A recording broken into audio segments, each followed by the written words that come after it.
에 말씀해 보면 미가가 자기 어머니 돈 은 1100개를 100개를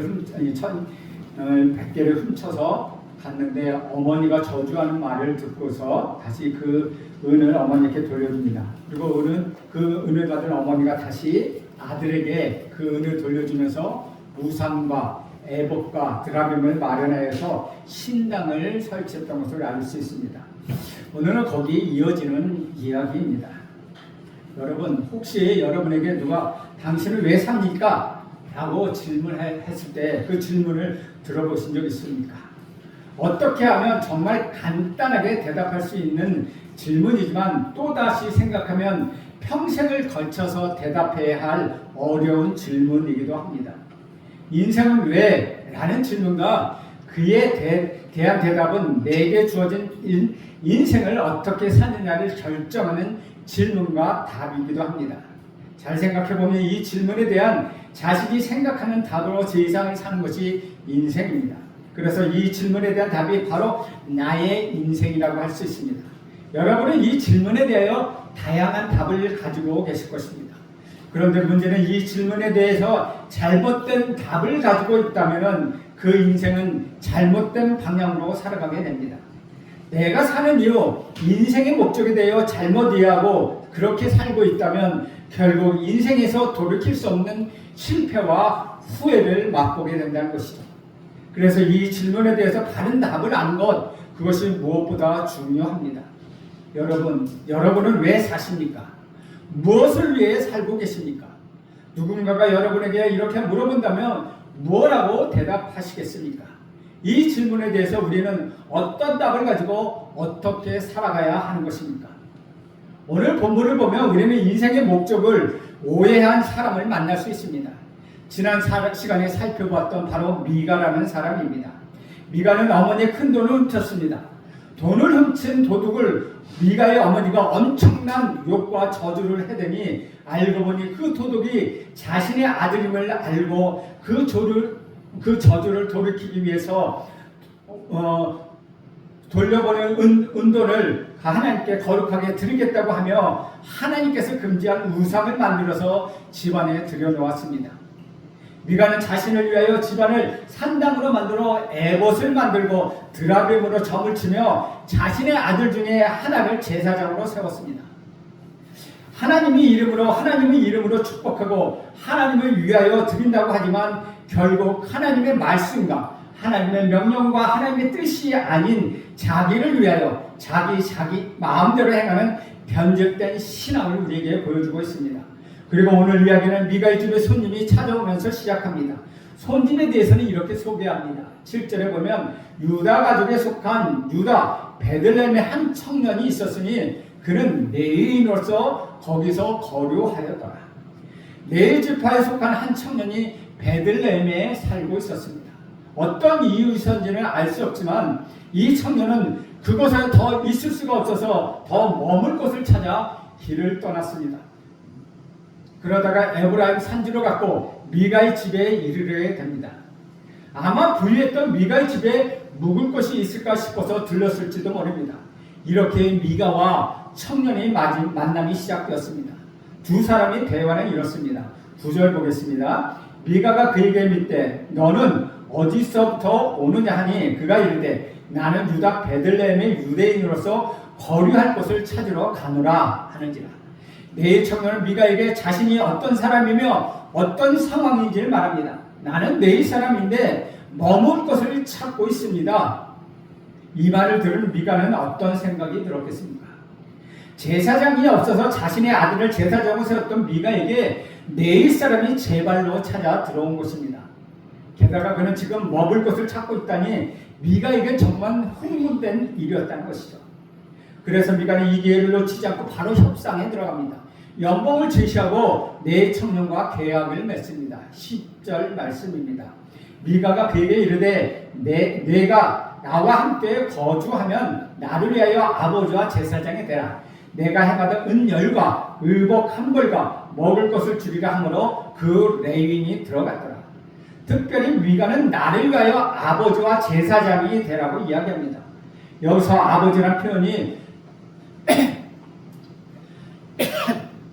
그 표현에 우리는 주목해야 합니다.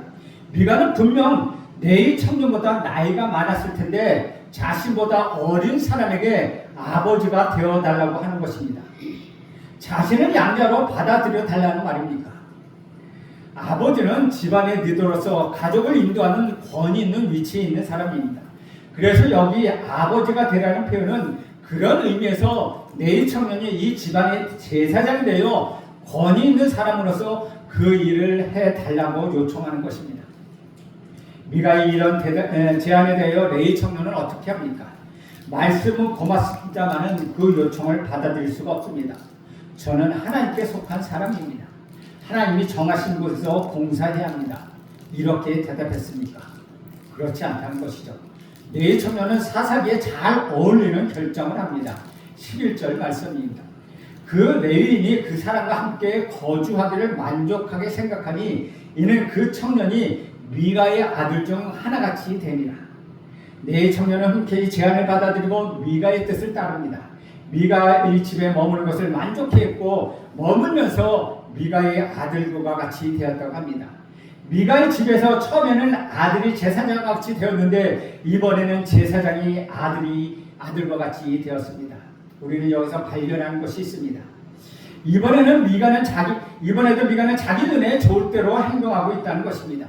그리고 미가뿐만 아니라 네이 청년도 똑같이 하고 있다는 것입니다. 그는 하나님이 명하신 대로 하나님 말씀에 따라 하나님만 섬겨야 했습니다. 그런데 이 청년은 미가의 집에 속한 제사장이 되어 우상을 섬기고 있습니다. 네이 사람이 자기 신분에 따르는 책임을 무시하고 잘못된 방법과 잘못된 동기로 하나님이 주신 특권을 이용하고 있다는 것입니다. 하나님 네이 사람에게 어떤 명령을 주셨는지, 어떤 임무를 주셨는지, 무엇을 위해 살아야 하는지, 하나님이 무엇을 말씀하셨는지는 그에게는 중요하지 않았습니다. 자기 눈에 좋을 대로 하고 있는 것입니다.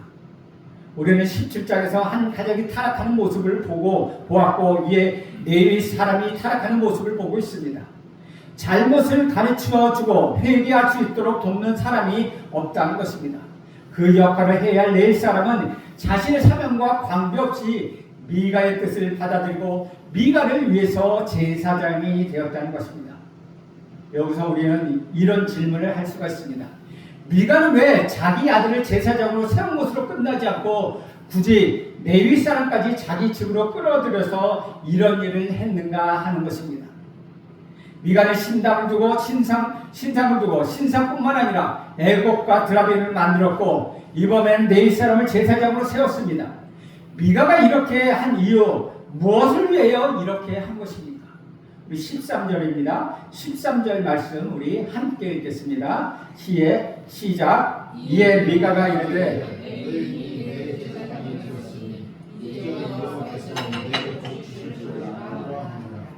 미가가 이렇게 한 것은 무엇입니까? 하나님께 복을 받기 위함이라는 것이죠. 하나님께서 자신에게 복을 주실 것이라고 그는 생각했기 때문입니다. 그 목적이 어디에 있습니까? 그 중심이 어디에 있습니까? 자신에게 있다는 것이죠. 내가 복을 받길 원한다는 것입니다. 그래서 미가는 자신에게 복을 줄 거라고 생각하는 것을 다 하고 있다는 것입니다. 어찌 인생을 허락하신 하나님이 우리가 무엇을 원하는지 모르시겠습니까? 다만 복을 받아 자신이 원하는 것을 이루려고 하고 있다는 것입니다. 미가는 인생의 목적에 대하여 잘못된 답을 가지고 있습니다. 그래서 그의 인생이 엉뚱한 방향으로 가고 있다는 것이죠. 인생의 답을 나에게 두고 내가 중심이 돼서 나를 위하여 살기 때문이라는 것입니다. 우리는 여기서 또 하나 배우는 것이 있습니다. 우리 인생의 목적을 성공에 둔다면 어떻게 되느냐 하는 것입니다. 성공을 위해서라면 성공에 방해되는 더 중요한 것들을 버리게 된다는 것이죠. 그래서 성공에 더 집착하게 되고 그 결과로 인생은 하나님이 원하시는 모습에서 점점점 멀어지게 된다는 것입니다. 만약 인생의 목적을 자녀에게 둔다면 어떻게 되겠습니까? 언젠가 자녀에게 실망하고 삶의 이유와 목적을 잃어버리게 될 것입니다. 자녀는 부모에게 참된 만족과 기쁨을 줄 수가 없습니다. 자녀에게 인생의 목적을 둔다면 결국 그 자녀를 통하여 인생의 허무함을 뼈저리게 느끼게 될 것입니다. 사랑하는 여러분, 왜 사는가 하는 질문에 대한 답을 하려면 여러분의 인생의 목적, 여러분이 사는 이유에 대하여 오해하지 말아야 합니다. 하나님이 여러분에게 주신 인생의 목적을 분명히 알아야 한다는 것입니다. 미가는 하나님이 주신 삶이 목적이 아니라 자신을 위한 삶을 목적으로 삼았습니다. 그래서 말씀과 상관없이 자신이 복받기 위하여 하나님 말씀과 정반대되는 다양한 일들을 하고 있습니다. 그러면서 하나님이 자신에게 복을 주실 것이라고 착각하고 있다는 것이죠. 그는 매우 심각한 착각 속에 살아가고 있습니다. 내일 청년도 또한 마찬가지입니다. 그는 내일 사람이 어떤 목적을 가지고 살아야 하는지 모릅니다. 하나님이 주신 사명에 따라 삶을 꾸려가는 것이 아니라 자신이 원하는 것을 위하여 하나님이 허락하신 것을 이용하고 있다는 것입니다. 앞뒤가 바뀐 잘못된 인생을 살고 있습니다. 앞에 와야 할 것은 하나님이 계획하신 대로 사는 것입니다. 하나님의 목적을 이루기 위하여 사는 것입니다. 그것이 먼저여야 합니다. 그러면 나에게 필요한 것들은 자연스럽게 뒤에 따라오게 되어 있습니다. 하나님을 앞에 두고 일할 때 하나님은 우리의 필요를 채워주십니다. 그렇다면 저와 여러분은 어떻습니까? 여러분에게 목적을 두고 여러분의 욕심을 이루게 하여 여러분에게 허락하였던 것을 사용한다면 그만큼 인생을 낭비하고 있는 것입니다. 저와 여러분이 하나님이 주시는 진짜 복을 누리기 위해서는 하나님이 주신 인생의 목적을 다른 것으로 바꿔서는 안 됩니다. 여러분이 하나님 목적대로 살고 그 목적대로 이룬 일을 헌신할 때에 하나님이 주시는 진짜 복음, 하나님 주시는 진짜 은혜를 여러분 모두가 경험하게 될 것입니다. 그러면 여러분이 이 땅에서 사는 이유, 하나님이 여러분에게 주신 인생의 목적은 무엇입니까? 내 마음대로 살다가 영원히 멸망받는 것이 마땅했는데 그런 여러분에게 하나님이 새로운 생명을 주신 그 이유는 무엇입니까? 예수님 믿음으로 구원받아서 여러분의 인생을 완전히 달라졌습니다. 그럼 달라진 여러분의 인생은 목적이 무엇입니까? 복음이 여러분에게 무엇을 말씀하고 있습니까? 여러분은 지금 왜 살고 있는 것입니까? 여러분의 삶의 이유는 무엇입니까? 주 안에서 사랑하는 여러분, 저와 여러분이 사는 목적은 우리 하나님을 섬기는 것입니다. 하나님을 섬기는 것, 하나님은 복음의 능력으로 우리 마음을 바꾸셨고 그 능력으로 이제는 저와 여러분이 하나님이 원하시는 것을 하는 것입니다. 전에는 내가 원하는 것을 하고 내가 원하는 것을 위하여 살았습니다. 하지만 이제는 하나님이 원하시는 것을 우리가 해야 한다는 것입니다. 그것이 하나님을 섬기는 것입니다. 그것이 저와 여러분이 사는 이유이며 목적이라는 것입니다. 이 일을 위해서 하나님이 우리를 찾아오셨고 우리 예수님이 십자가에서 희생되셨습니다. 여러분이 이제 다른 목적으로 살아야 한다는 것입니다. 살아도 주를 위해 살고 죽어도 주를 위해 죽습니다. 여러분이 주님의 것이기 때문입니다. 하나님을 섬기는 것, 우리는 이것을 다른 말로 말하면 예배라고 말합니다. 예배라는 단어 자체가 섬긴다라는 단어에서 나왔습니다. 우리는 어디에 있든지 무엇을 하든지 하나님을 예배하며 살아야 한다는 것입니다. 그것이 저와 여러분의 인생의 목적입니다. 사랑하는 여러분, 이런 인생의 목적을 잊지 말아야 합니다. 왜냐하면 여러분이 계속해서 하나님이 아니라 나 자신을 섬기려 하기 때문이라는 것이죠. 인간의 마음은 우상의 공장이요 죄의 자판기이기 때문입니다. 자신을 섬기기 위하여 다른 것을 이용하기 때문입니다. 그래서 우리는 조심해야 합니다. 방심하면 하나님까지도 나를 위해 이용하려고 한다는 것이죠. 미가처럼 하나님을 이용해서 내 욕심을 채우려 한다는 것입니다. 저는 여러분의 인생의 목적을 잊지 않길 간절히 바랍니다. 저는 여러분이 하나님만 섬기며 하나님만 예배하며 살기를 간절히 원합니다. 주 안에서 사랑하는 여러분, 여러분의 인생의 목적이 바뀌지 않도록 주의하십시오. 목적이 바뀌는 순간 여러분의 삶의 균형은 잃어버리게 됩니다. 일시적으로 잠깐이라고 괜찮을지 모릅니다. 겉으로는 좋아 보일지 모릅니다. 하지만 그렇지 않습니다. 인생의 목적을 바꾸는 순간 여러분은 조금씩 더 망가져가고 하나님으로부터 멀어진다는 것입니다. 문제의 시작은 인생의 목적을 바꾸는 것부터 시작되기 때문입니다. 저는 여러분에게 질문합니다. 여러분의 인생의 목적대로 하나님을 섬기며 살아가기를 원하십니까? 하나님을 예배하며 하나님을 섬기는 것이 여러분의 삶의 목표가 되고 있습니까? 혹시 여러분에게 그런 마음이 부족한 것은 아닙니까? 한때는 정말 열정적으로 하나님을 섬겼습니다. 그런데 지금은 어떻습니까? 한때는 정말 하나님을 섬기는 일이 최우선이었습니다. 그런데 지금은 아닙니까? 한때는 하나님을 섬기고 수고하는 일이 즐거웠습니다. 그런데 지금은 어떠합니까? 혹시 많이 지쳐 있습니까? 생활의 염려와 삶의 위기에 짓눌려서 내가 무엇을 위해 살아야 하는지 잊고 있는 것은 아닙니까? 하나님을 섬기고자 하는 마음이 식어져 있다면, 하나님을 섬기고자 하는 마음이 무뎌져 있다면, 그렇다면 여러분은 먼저 그 마음을 회복해야 한다는 것입니다. 그러기 위하여 하나님의 크시고 놀라우신 은혜를 바라보시기를 간절히 바랍니다.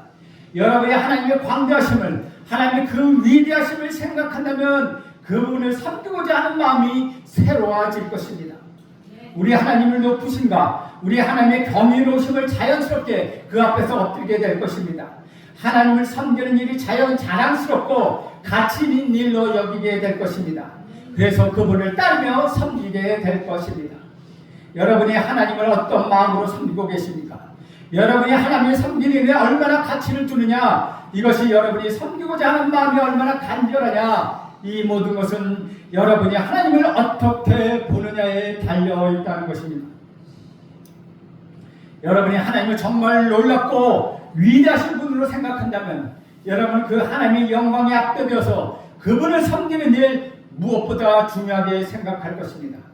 그러나 여러분이 바라보는 하나님이 여러분의 마음대로 할 수 있는 분, 중요하지만 여러분 자신보다 덜 중요한 분, 여러분의 기분에 따라 이래도 되고 저래도 되는 그런 정도의 하나님으로 생각한다면 그분을 섬기고자 하는 마음 그리 중요하게 생각하지 않을 것입니다. 사랑하는 여러분, 미가의 어머니는 도둑질한 죄를 지은 아들을 향하여 큰 돈으로 우상을 만들어 내 아들이 여호와께 복을 받기를 원하노라 하였고, 미가도 내 사람에게 나를 위하여 내 가정의 제사장이 되어달라고 하였고, 하나님의 법에서 벗어나 제사장을 세운 후에 한 말이 주께서 틀림없이 나에게 복을 주실 것이라 라고 하는 것을 보면 하나님이 아닌 나를 위한 열심, 즉 기복신앙이고 이기적인 신앙이었습니다. 왜 이런 기복신앙, 잘못된 변질의 신앙이 되었습니까? 하나님의 말씀을 봐도 깨닫지 못했기 때문입니다.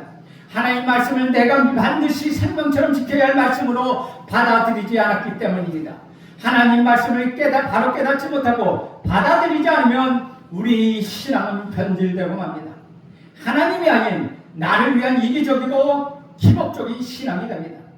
하나님을 안다고 하고 믿는다고 하지만 하나님이 왕이 되어 그 뜻대로 살아가는 삶이 아닌 자기 소견대로 행하는 불순종의 신앙이 되고 만다는 것이죠.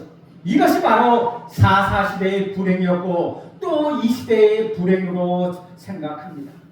다시 한번 내 신앙은 변질된 나를 위한 신앙인지, 우리의 열심이 잘못된 열심인지 기도함 속에 기도함으로써 하나님께 묻고 성령의 조명한 가운데 바른 신앙, 하나님 위한 신앙, 말씀 앞에 바로 서는 신앙인으로 우리 모두는 바로 서야 하겠습니다. 주 안에서 사랑하는 여러분, 이것만은 꼭 기억하십시오.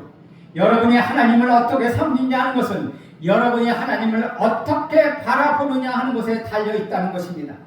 여러분이 하나님을 생각하는 정도가 여러분이 하나님을 섬기는 정도가 될 것입니다.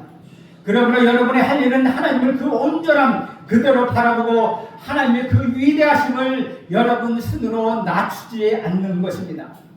저와 여러분이 예배하는 하나님은 감히 상상할 수 없는 놀라우신 분이십니다. 말씀으로 이 우주 만물을 만드셨습니다. 말씀으로 저와 여러분을 지으셨고 하나님은 흙으로 저와 여러분을 지으시며 하나님의 형상으로 만들어 주셨습니다. 모든 능력과 모든 권세와 모든 생명과 모든 지식과 모든 선한 것이 근원이 되시는 분, 그분이 바로 우리 하나님이십니다. 사랑하는 여러분, 여러분의 성격을 초월해 계시는 위대하신 하나님을 믿으십니까? 여러분이 섬기는 하나님은 어떤 하나님이십니까? 하나님은 어느 정도 하나님으로 섬기고 계십니까? 혹시 이런 하나님은 아니십니까? 나에게 어려운 일이 있을 때만 생각나는 하나님, 내가 원하는 것을 이루는데 도움을 주시는 하나님, 내 삶에 아무런 영향을 주지 못하는 하나님, 내 생각을 바꾸지 못하고 내 행동을 바꾸지 못하는 무능한 하나님은 지금 여러분의 하나님은 아니십니까? 누가 하나님을 이렇게 만들어버렸습니까? 내가 섬기는 하나님이 겨우 이 정도입니까? 하나님이 나에게 겨우 이 정도밖에 되지 않는 분이십니까? 우리가 믿는 성경은 하나님께서 하나님을 그렇게 말씀하지 않고 있습니다. 크신 하나님을 작게 만들지 마십시오. 전능하신 하나님을 무능하신 분으로 만들지 마십시오. 하나님을 그냥 내 마음대로 바꾸며 내 편의대로 길들 수 있는 분으로 착각하지 마십시오. 우리는 정말 정만하게도 정말 법을 상실해서 정말 어리석어서 하나님은 진리와 다르게 생각하고 내 마음대로 섬길 때가 있다는 것입니다. 하지만 그렇게 하나님을 섬기는 것은 엄밀히 말하면 하나님을 섬기는 것이 아닙니다. 바로 나를 섬기는 것입니다. 나를 위한 하나님이 필요할 뿐이라는 것이죠. 주인과 종이 바뀐 상태라는 것입니다. 여러분이 정말 하나님을 제대로 섬기를 원하신다면, 하나님 여러분에게 주신 삶의 이유, 그 목적대로 살기를 원하신다면 하나님을 제대로 바라보아야 한다는 것입니다. 여러분의 작은 눈으로 하나님을 작게 보지 말고 하나님을 작게 만들지 마십시오. 눈을 감고 그 크신 하나님, 그 하나님을 그냥 받아들이십시오. 여러분의 생각으로 하나님을 제한하지 마십시오. 하나님은 여러분의 상상 속에 가두지 말고 그대로 이 하나님, 성경에서 말씀하시는 하나님, 그 하나님을 받아들이시기 바랍니다. 그리하면 경이로우신 우리 하나님께서 여러분의 마음을 새롭게 하실 것입니다. 하나님을 섬기지 않은 마음은 하나님의 크고 위대하심을 생각할 때 그 놀라운 하나님으로부터 여러분의 받은 사랑을 회복시켜 주실 것입니다. 그것이 하나님 목적대로 인생을 사는 힘이 되게 하실 것입니다. 여러분 자신을 돌아보시길 간절히 바랍니다. 하나님을 섬기지 않은 마음을 점검해 보시길 바랍니다. 나는 지금 어떤 마음으로 섬기고 있는지 살펴보시길 바랍니다.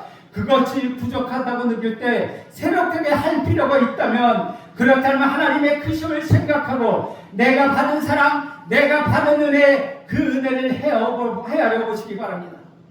하나님은 저와 여러분을 사랑하십니다. 하나뿐인 아들 저와 여러분에게 주셔서 끝까지 우리를 사랑하십니다. 자신의 모든 것을 내어주시기까지 사랑하십니다. 하나님의 사랑을 저와 여러분에게 베풀어 주셨습니다. 주 안에서 사랑하는 여러분, 저와 여러분은 하나님의 사랑을 이렇게 받은 자들입니다. 그 큰 사랑을 받은 자로서 하나님을 예배하며 섬겨야 하지 않겠습니까? 정말 그분을 위해 살아가야 하지 않겠습니까? 그것이 여러분의 소원이 되어야 하지 않겠습니까? 그러니 여러분, 우리가 받은 사랑을 기억함으로 사랑으로 행하고 사랑을 전하면서 사랑을 실천하시길 간절히 바랍니다. 그 사랑을 실천할 때 여러분은 결코 멸망하지 않습니다. 그 사랑이 여러분을 살릴 것입니다. 여러분과 여러분의 자녀와 여러분의 가정도 살려낼 것입니다. 여러분의 직장도 살려낼 것입니다. 이 나라와 인민족이 그 사랑으로 회복될 것입니다. 그것이 하나님이 여러분에게 주시는 사명, 여러분의 주시는 인생의 목적, 여러분이 하나님을 섬기는 목적이 될 것입니다. 그렇게 살아갈 때 여러분은 정말 하나님의 사람, 하나님의 자녀, 하나님의 백성으로서 온전히 하나님의 길을 걸어가는 하나님의 거룩한 자녀들이 될 것입니다. 그렇게 살아가는 저와 여러분 되시기를 간절히 소원합니다. 기도하겠습니다. 하나님, 오늘도 미가가 어떻게 하나님을 섬겼는가를 다시 한번 봅니다. 나를 위하여 내 마음대로 내가 좋은 대로 섬겼던 하나님을 바라보게 됩니다. 하나님여, 우리는 그렇게 하지 않도록 인도하여 주시옵소서. 우리 인생의 목적이 하나님을 위하여, 죽어도 살아도 주를 위하여, 죽어도 주를 위하여 사는 우리 인생의 목적이 되게 하여 주시옵소서. 우리 인생의 목적이 예배하는 목적이 되게 하여 주시옵소서. 하나님이 주신 그 목적, 그 인생의 목적대로 하나님을 섬기고 사는 우리 모두가 되게 하옵소서. 예수님의 이름으로 기도합니다. 아멘.